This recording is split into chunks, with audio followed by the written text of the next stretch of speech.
जिन लोगों के बाल अक्सर जवानी में ही ग्रे होना शुरू हो जाते हैं, सफ़ेद होना शुरू हो जाते हैं, उन लोगों के लिए मैंने इस पत्ते का इस्तेमाल बताया था।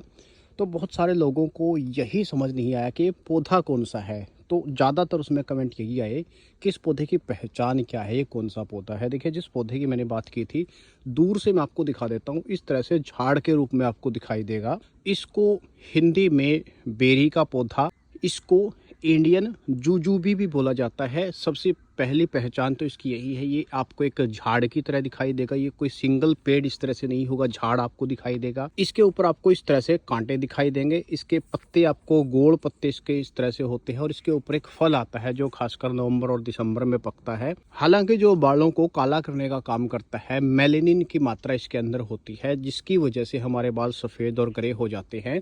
अगर इसका पेस्ट इस्तेमाल किया जाता है तो मेलेनिन की पूर्ति बालों को मिलती है और बाल दोबारा से काले होना शुरू हो जाते हैं। इसका इस्तेमाल कैसे करना था, इसके कुछ पत्ते तोड़ करके उनका पेस्ट बना करके बालों में लगा लीजिए, या दूसरी तरह से इसके पत्ते तोड़ करके उसके अंदर से रस निकाल करके थोड़ी सी मात्रा आप उसमें नारियल का तेल या सरसों का तेल मिला करके बालों में उसकी मालिश कर लीजिए। हफ्ते में 1 या 2 बार इसकी यदि मालिश करते हैं तो ग्रे बाल और सफ़ेद बाल यदि प्री मैच्योर हैं, समय से पहले हैं, तो वो कुछ ही दिनों में आपको लगेगा कि काले होना शुरू हो गए हैं।